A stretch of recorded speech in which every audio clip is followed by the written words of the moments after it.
Greetings, prospectors of the paranormal, and welcome to this, the Horror Story Corner. This is the first video I'm releasing in the month of October, to begin our countdown to the 31st, and to get us in the mood for the looming Halloween night. We'll be taking a look at the old saying, curiosity killed the cat. Now, personally, I encourage curiosity and find questioning the beyond and the limitations of our knowledge frightfully exciting. However, perhaps some secrets are best left buried, and some stories best left unexplored.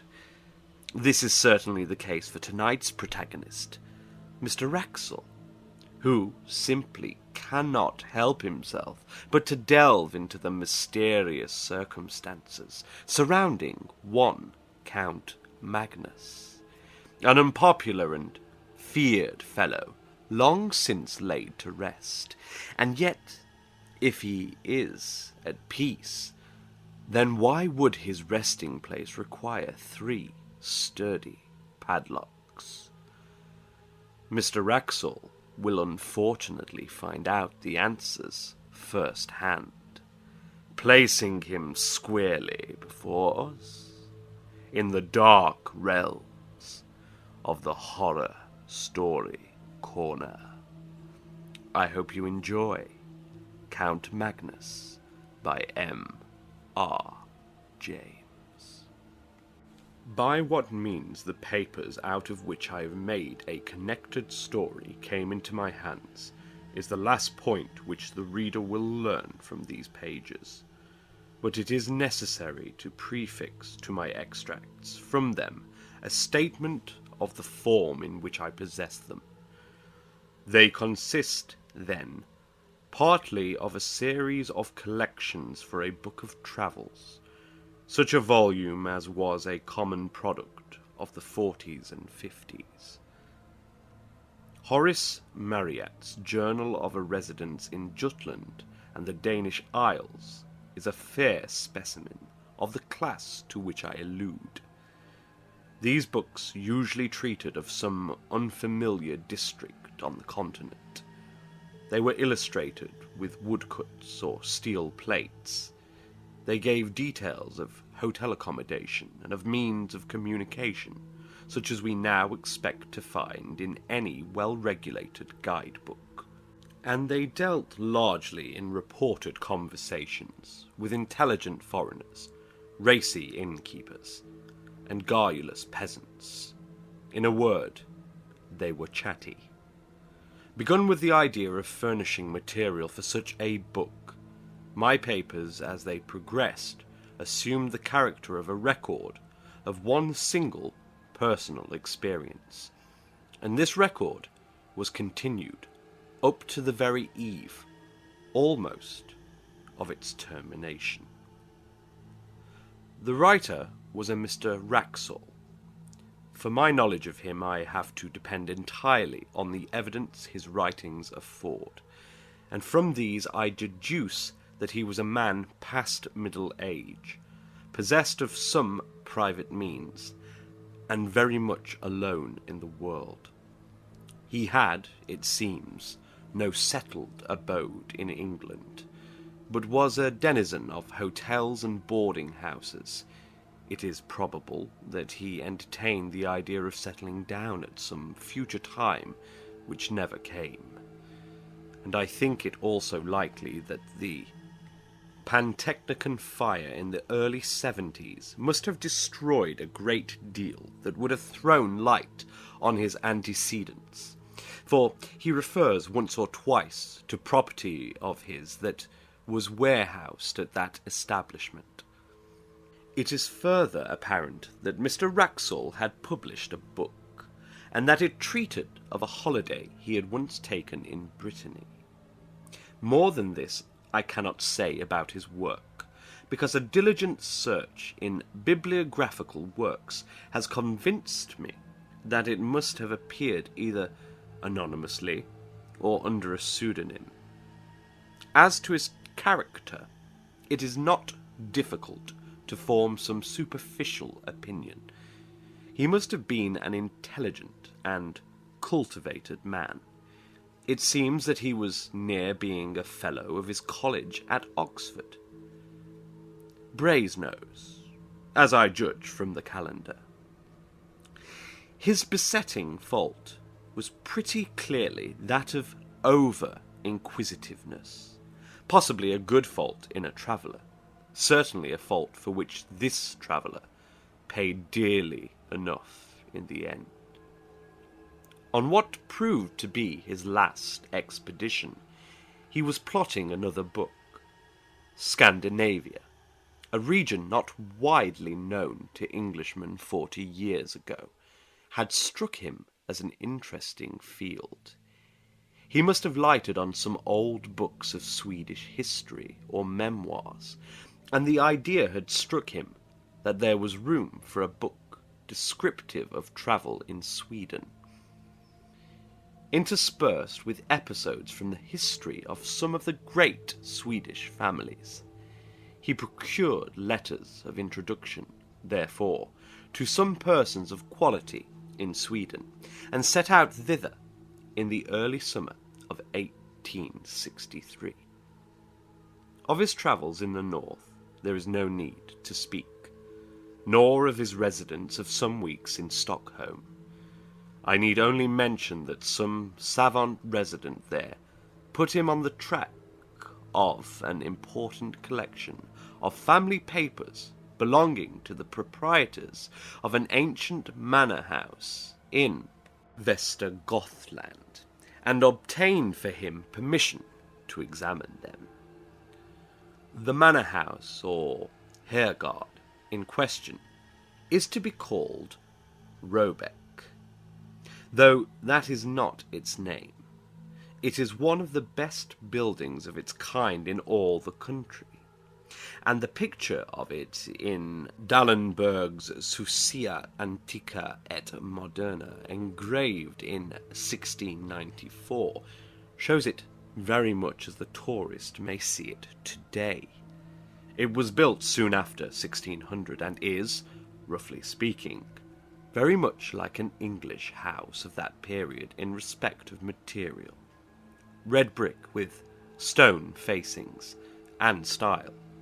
The man who built it was a scion of the great house of Delagardi, and his descendants possess it still.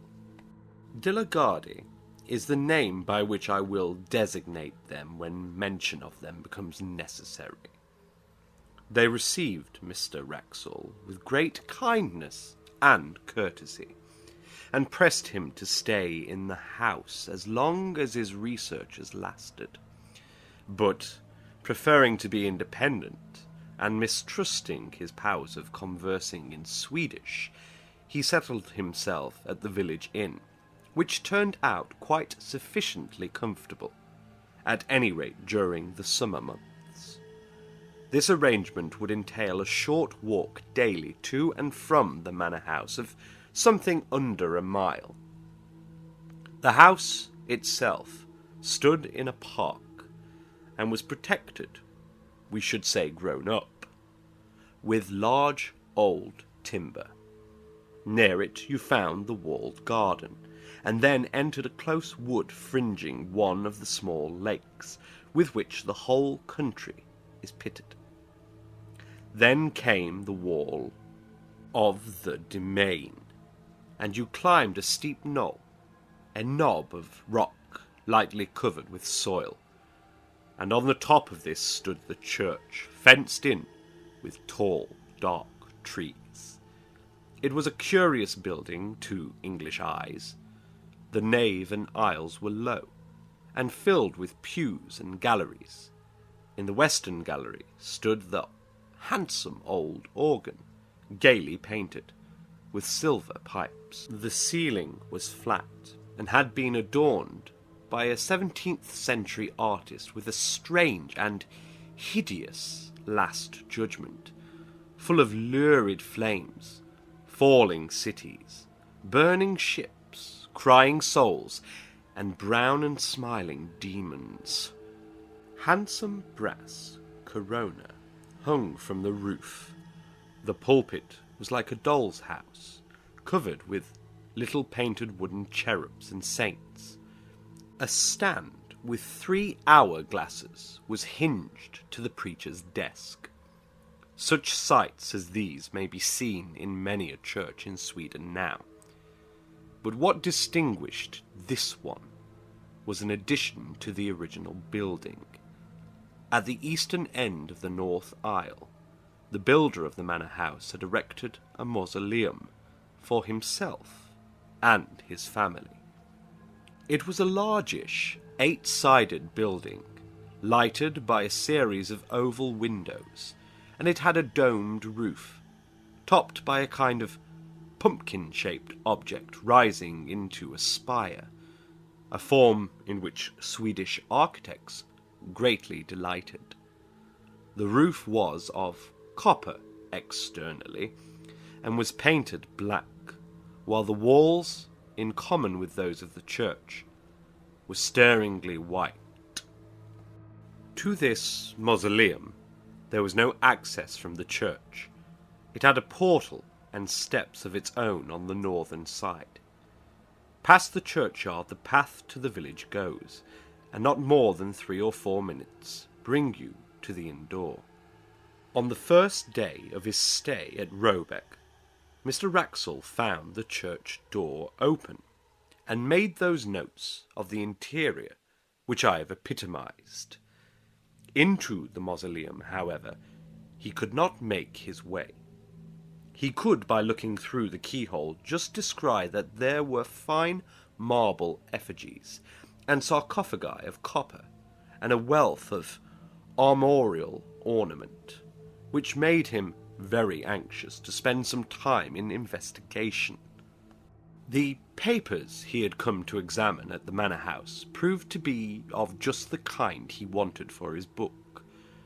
There were family correspondence, journals, and account books of the earliest owners of the estate, very carefully kept and clearly written, full of amusing and picturesque detail. The first de la Garde appeared in them as a strong and capable man. Shortly after the building of the mansion, there had been a period of distress in the district, and the peasants had risen and attacked several chateaux and done some damage. The owner of Robek took a leading part in suppressing the trouble, and there was reference to executions of ringleaders and severe punishments inflicted with no sparing hand. The portrait of this Magnus de la Garde was one of the best in the house, and Mr Wraxall studied it with no little interest after his day's work. He gives no detailed description of it, but I gather that the face impressed him rather by its power than by its beauty or goodness. In fact, he writes that Count Magnus was an almost phenomenally ugly man.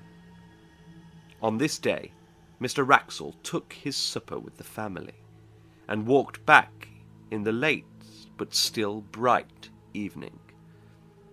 I must remember, he writes, to ask the sexton if he can let me into the mausoleum at the church. He evidently has access to it himself, for I saw him tonight standing on the steps, and as I thought, locking or unlocking the door. I find that early on the following day, Mr Wraxall had some conversation with his landlord. His setting it down at such length as he does surprised me at first, but I soon realized that the papers I was reading were, at least in their beginning, the materials for the book he was meditating, and that it was to have been one of those quasi-journalistic productions which admit the introduction of an admixture of conversational matter. His object, he says, was to find out whether any traditions of Count Magnus de la Garde lingered on in the scenes of that gentleman's activity, and whether the popular estimate of him were favourable or not. He found that the Count was decidedly not a favourite. If his tenants came late to their work on the days which they owed to him as lord of the manor, they were set on the wooden horse, or flogged and branded in the manor house yard. 1 or 2 cases there were of men who had occupied lands which encroached on the lord's domain, and whose houses had been mysteriously burnt on a winter's night, with the whole family inside. But what seems to dwell on the innkeeper's mind most, for he returned to the subject more than once, was that the Count had been on the Black Pilgrimage, and had brought something, or someone, back with him. You will naturally inquire, as Mr Wraxall did, what the Black Pilgrimage may have been. But your curiosity on the point must remain unsatisfied for the time being, just as his did. The landlord was eventually unwilling to give a full answer, or indeed any answer on the point, and, being called out for a moment, trotted off with obvious alacrity, only putting his head in at the door a few minutes afterwards to say that he was called away to Skara, and should not be back till evening. So, Mr Wraxall had to go unsatisfied to his day's work at the manor house. The papers on which he was just then engaged soon put his thoughts into another channel, for he had to occupy himself with glancing over the correspondence between Sophia Albertina in Stockholm and her married cousin Ulrika Leonora at Robek in the years 1705 to 1710. The letters were of exceptional interest from the light they threw upon the culture of that period in Sweden, as anyone can testify who has read the full edition of them in the publications of the Swedish Historical Manuscripts Commission. In the afternoon he had done with these, and after returning the boxes in which they were kept to their places on the shelf, he proceeded, very naturally, to take down some of the volumes nearest to them, in order to determine which of them had best be his principal subject of investigation next day. The shelf he had hit upon was occupied mostly by a collection of account books in the writing of the first Count Magnus, but one among them was not an account book, but a book of alchemical and other tracts in other 16th century hand. Not being very familiar with alchemical literature, Mr Wraxall spends much space which he might have spared in setting out the names and beginnings of the various treatises. The Book of the Phoenix, Book of the 30 Words, Book of the Toad, Book of the Miriam, Turba Philosophorum, and so forth. And then he announces, with a good deal of circumstance, his delight at finding, on a leaf originally left blank near the middle of the book, some writing of Count Magnus himself, headed Liber Negrae Peregrinationis. It is true that only a few lines were written, but there was quite enough to show that the landlord had that morning been referring to a belief at least as old as the time of Count Magnus, and probably shared by him. This is the English of what was written. If any man desires to obtain a long life, if he would obtain a faithful messenger, and see the blood of his enemies, it is necessary that he should first go to the city of Chorazin, and there salute the prince. Here there was an erasure of one word, not very thoroughly done, so that Mr Wraxall felt pretty sure that he was right in reading it as heiress of the heir. But there was no more of the text copied. only a line in Latin. Quaere reliqua huius materiae inter secretiora. See the rest of this matter among the more private things. It could not be denied that this threw a rather lurid light upon the tastes and beliefs of the Count. But to Mr Wraxall, separated from him by nearly 3 centuries, the thought that he might have added to his general falsefulness alchemy, and to the alchemy something like magic, only made him a more picturesque figure. And when, after a rather prolonged contemplation of his picture in the hall, Mr Wraxall set out on his homeward way, his mind was full of the thought of Count Magnus.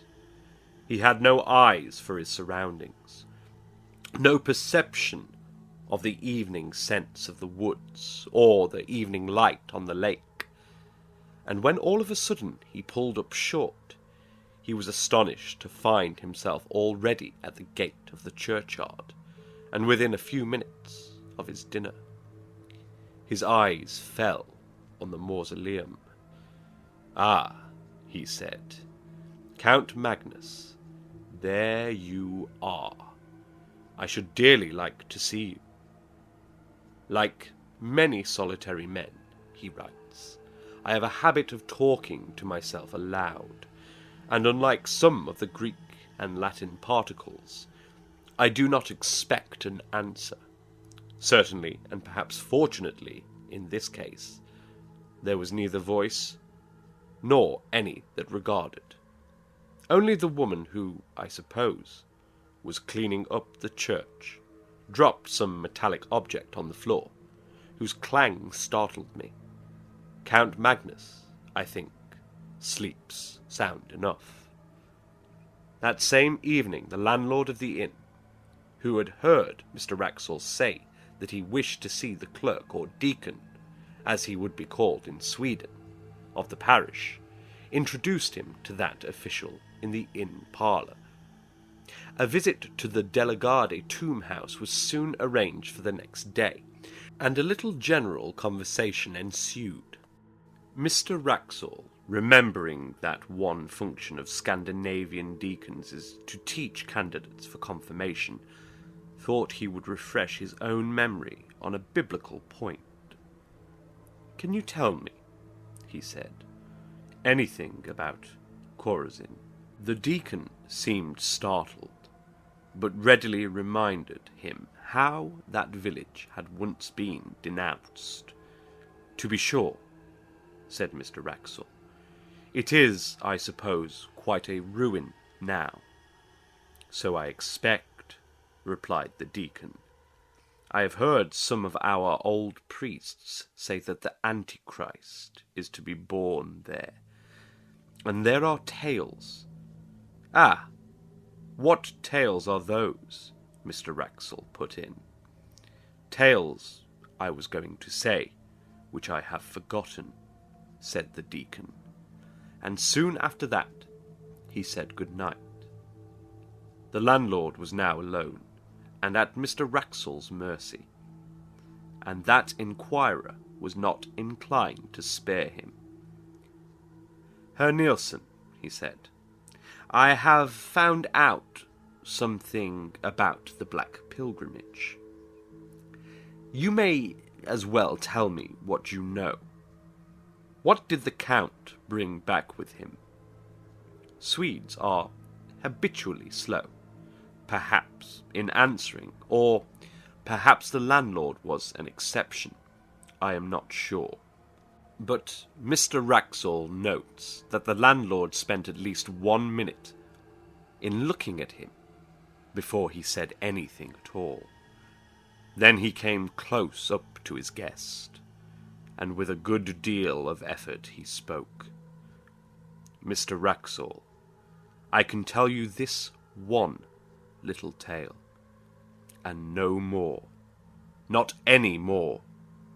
You must not ask anything when I have done. In my grandfather's time, that is, 92 years ago, there were two men who said, "The Count is dead. We do not care for him. We will go tonight and have a free hunt in his wood, the long wood on the hill that you have seen behind Robek."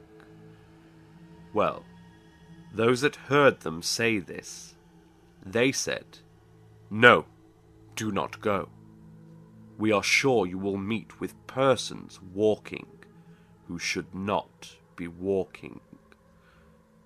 They should be resting, not walking." These men laughed. There were no forest men to keep the wood, because no one wished to hunt there. The family were not here at the house. These men could do whatever they wished. Very well. They go to the wood that night. My grandfather was sitting here in this room. It was the summer, and a light night, with the window open.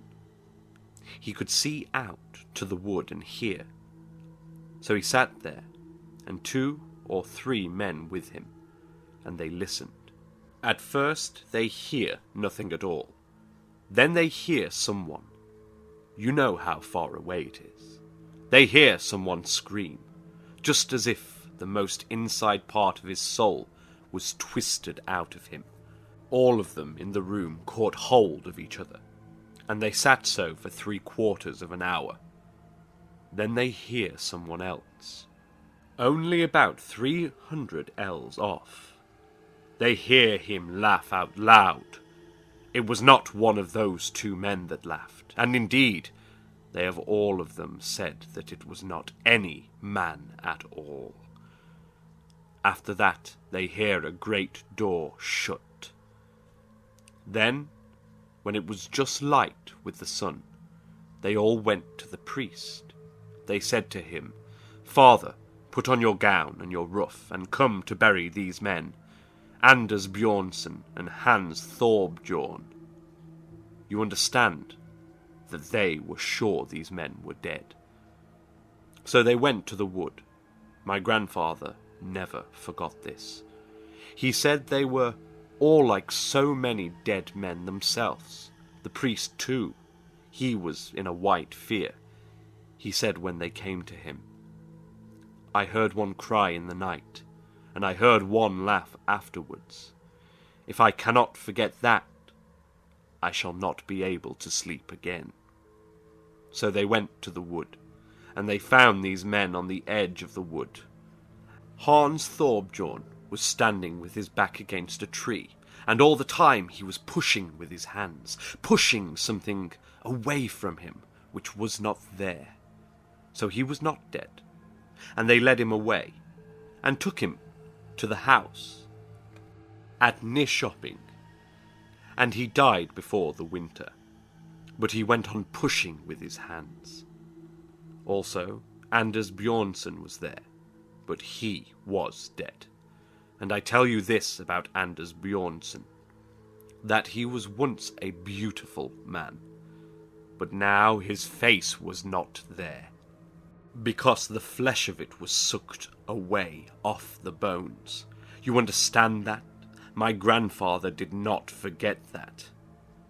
And they laid him on the bier which they brought, and they put a cloth over his head, and the priest walked before, and they began to sing the psalm for the dead as well as they could.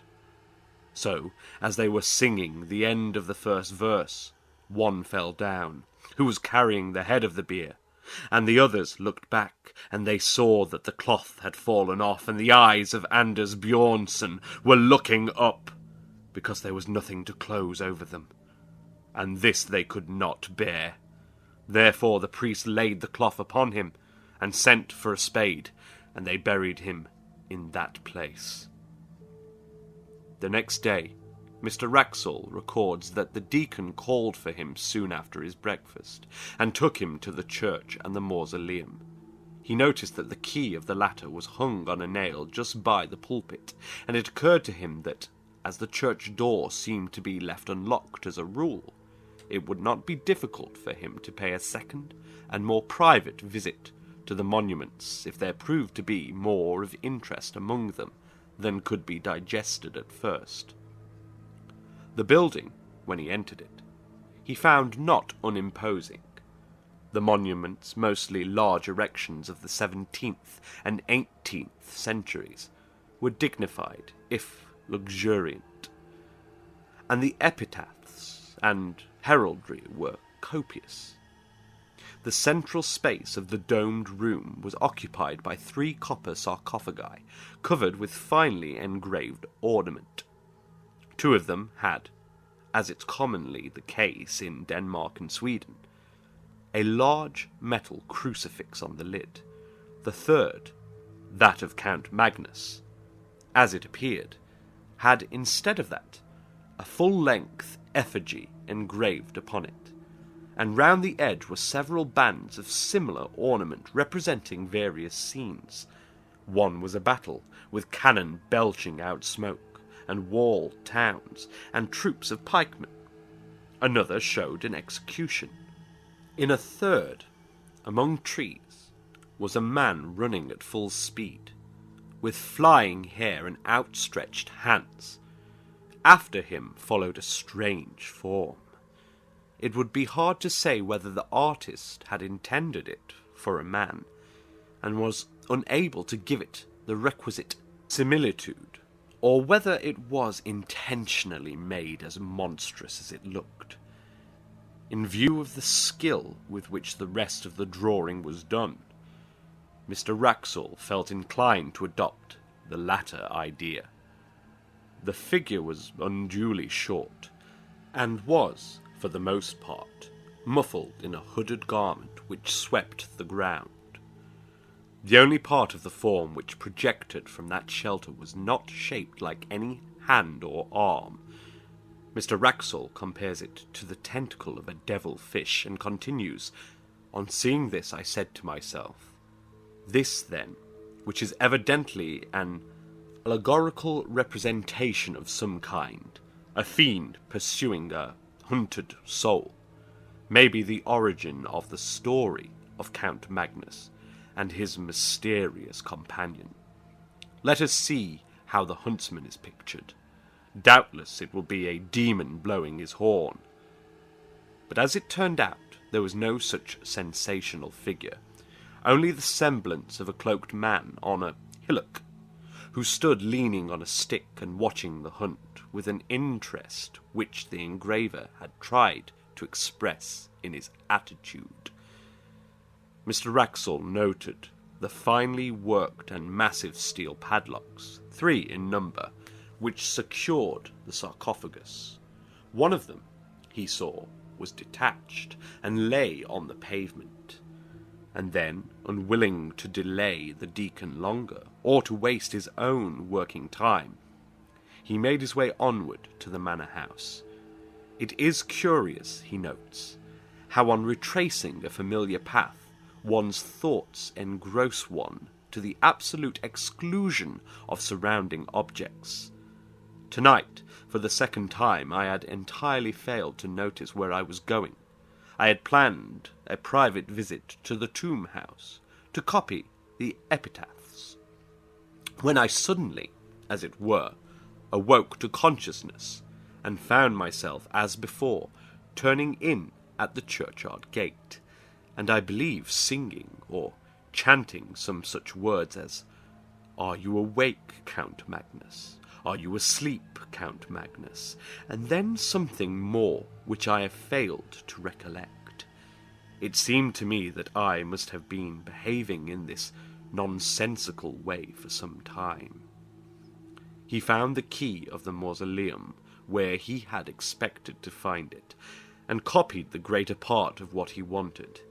In fact, he stayed until the light began to fail him. "I must have been wrong," he writes, "in saying that one of the padlocks of my count's sarcophagus was unfastened. I see tonight that 2 are loose. I picked both up and laid them carefully on the window ledge, after trying unsuccessfully to close them.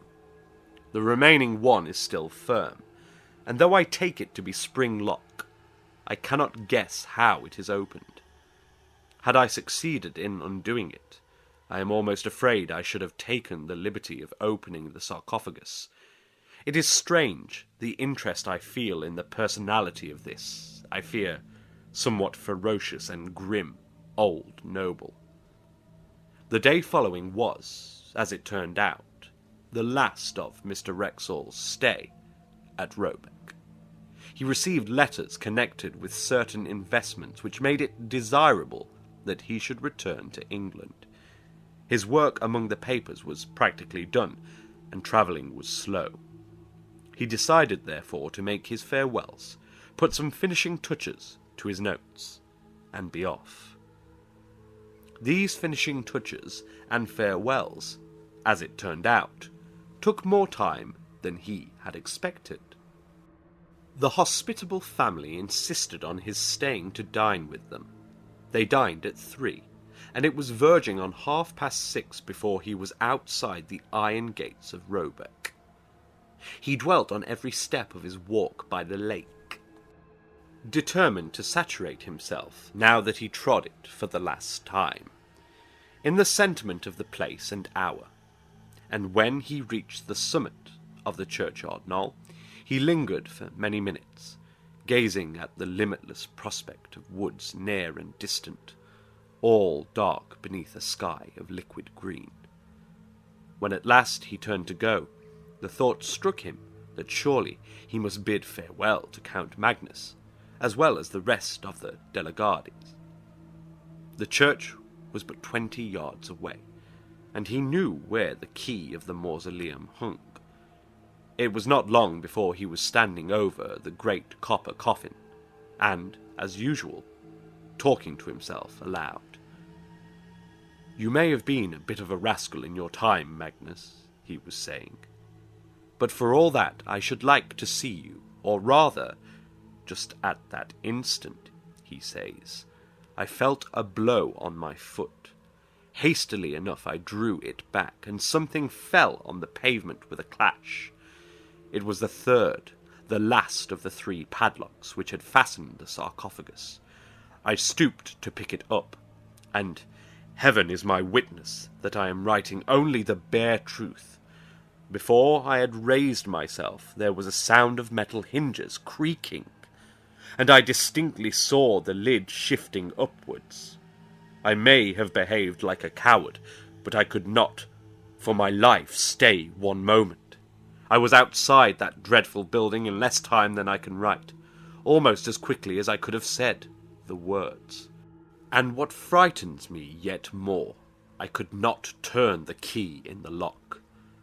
As I sit here in my room noting these facts, I ask myself, it was not 20 minutes ago, whether that noise of creaking metal continued, and I cannot tell whether it did or not.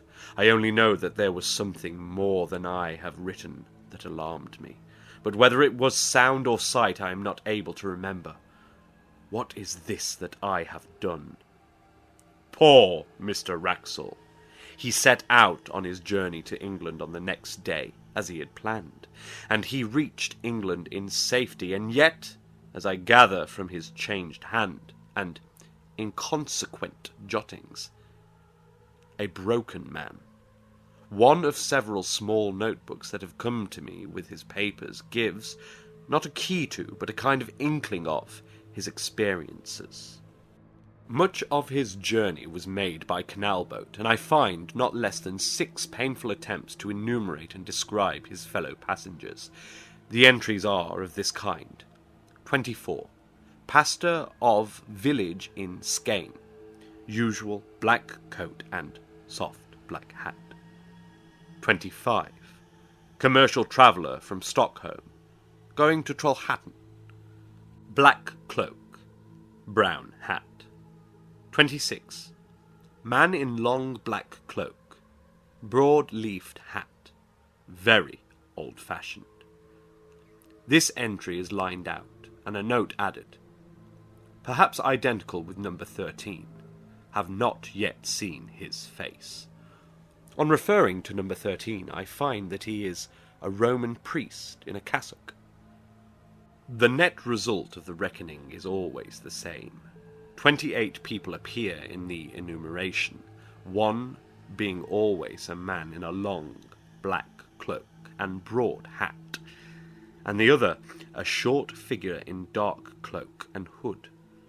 On the other hand, it is always noted that only 26 passengers appear at meals, and that the man in the cloak is perhaps absent, and the short figure is certainly absent.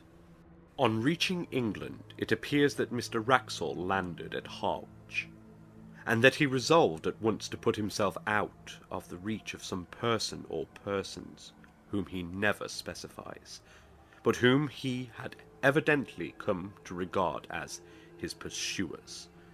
Accordingly, he took a vehicle. It was a closed fly, not trusting the railway, and drove across country to the village of Belchamp St. Paul. It was about 9 o'clock on a moonlight August night when he neared the place. He was sitting forward and looking out of the window at the fields and thickets. There was little else to be seen racing past him. Suddenly he came to a crossroad. At the corner 2 figures were standing motionless. Both were in dark cloaks. The taller one wore a hat, the shorter a hood. He had no time to see their faces, nor did they make any motion that he could discern. Yet the horse shied violently and broke into a gallop, and Mr Wraxall sank back into his seat in something like desperation. He had seen them before. Arrived at Belchamp St. Paul, he was fortunate enough to find a decent furnished lodging, and for the next 24 hours he lived, comparatively speaking, in peace. His last notes were written on this day. They are too disjointed and ejaculatory to be given here in full, but the substance of them is clear enough. He is expecting a visit from his pursuers, how or when he knows not, and his constant cry is, "What has he done? And is there no hope?" Doctors, he knows, would call him mad. Policemen would laugh at him. The parson is away. What can he do but lock his door and cry to God? People still remembered last year at Belchamp St. Paul how a strange gentleman came one evening in August, years back, and how the next morning but one he was found dead. And there was an inquest, and the jury that viewed the body fainted. 7 of them did, and none of them wouldn't speak to what they see. And the verdict was visitation of God, and how the people as keep the house moved out that same week, and went away from that part. But they do not, I think, know that any glimmer of light has ever been thrown, or could be thrown, on the mystery. It so happened that last year the little house came into my hands as part of a legacy. It has stood empty since 1863, and there seemed no prospect of letting it.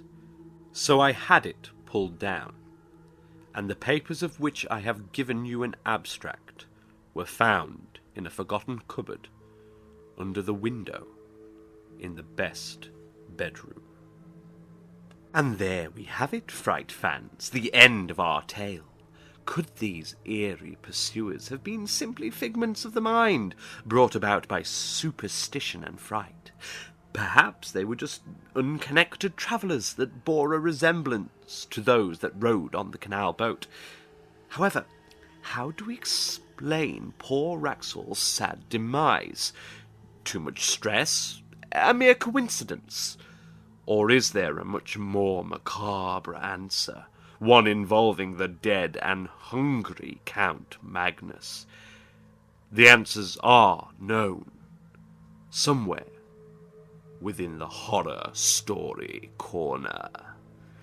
I hope you have a wonderfully spooky start to your October, and be careful of those that walk when they should be resting. Good night, and sleep well.